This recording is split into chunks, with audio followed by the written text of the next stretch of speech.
Hello दोस्तों, मैं आशा करता हूं कि आप लोग पार्ट 1 वीडियो देख लिए हैं और ये है पार्ट 2।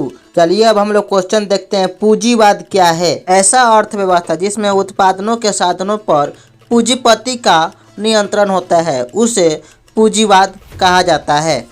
खूनी रविवार क्या है?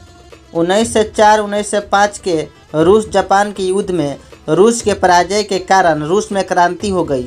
9 जनवरी 1905 को लोगों का समूह रोटी दे के नारे के साथ सड़क पर प्रदर्शन करते हुए सेंट पीटर्सबर्ग स्थित महल की ओर जा रहे थे, परंतु जार की सेना ने इस निहत्थे लोगों पर गोलियां बरसाई जिससे हजारों लोग मारे गए।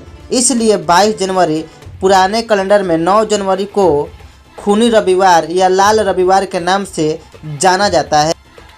अक्टूबर क्रांति क्या है? 7 नवंबर 1917 ईस्वी में पुराने कैलेंडर के अनुसार 25 अक्टूबर 1917 को बोल्शेविकों ने लेनिन के नेतृत्व में पोटगाट के रेलवे जंक्शन, बैंक, डाकघर, टेलीफोन केंद्र, कचहरी और अन्य सरकारी भवनों पर अधिकार कर लिया। केरेंस्की रूस छोड़कर भाग गया।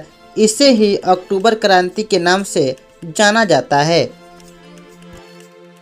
सर्वहारा वर्ग किसे कहते हैं? समाज का वैसा वर्ग जिसमें किसान, मजदूर, गरीब लोग शामिल हैं उसे सर्वहारा वर्ग कहते हैं। क्रांति के पूर्व रूसी किसानों की स्थिति कैसी थी?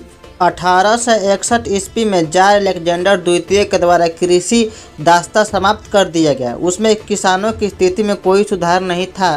क्रांति के पूर्व किसानों की स्थिति बहुत ही अत्यंत दयनीय थी।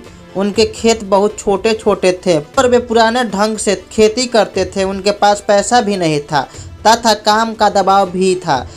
किसानों के पास क्रांति के सिवा कोई और चारा नहीं था। रूसी क्रांति के किन्हीं 2 कारणों का वर्णन करें।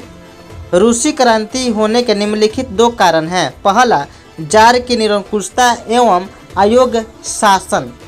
क्रांति से पूर्व रूस के सम्राट को जार कहा जाता था। जार निकोलस द्वितीय शासन काल में क्रांति हुआ। इससे लोगों के सुख दुख का कोई प्रभाव नहीं था। कारण दूसरा, रूस की दयनीय स्थिति। रूस के बहुसंख्यक कृषक एवं लोगों की स्थिति दयनीय थी तथा काम के बोझ में दबे थे। किसानों के पास क्रांति के सिवा कोई चारा नहीं था। कहने का मतलब कि रूस की क्रांति में किसानों की स्थिति था वो काफ़ी दयनीय था।